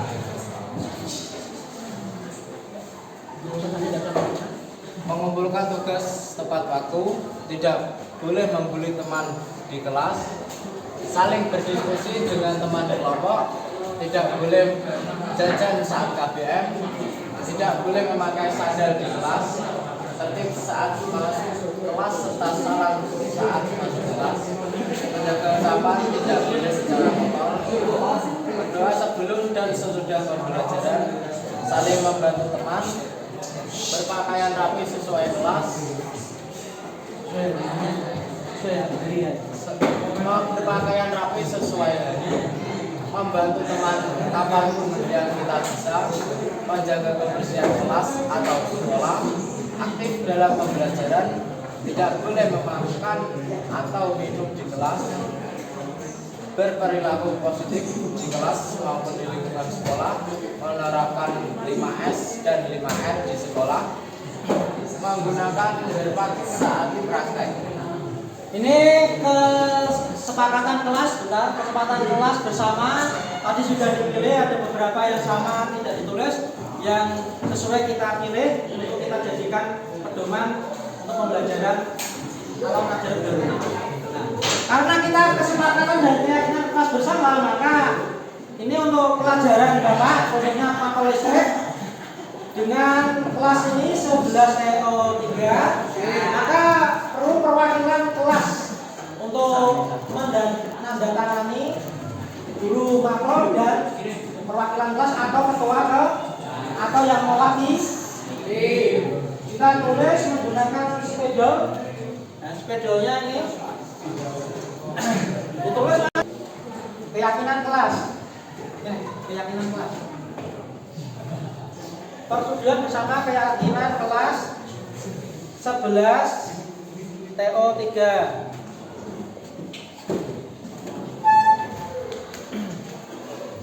Terus di sini ada nama guru mapel, nama saya guru mapel gitu, guru mapel listrik. Sini kan, guru mapel listrik kan, guru mapel listrik.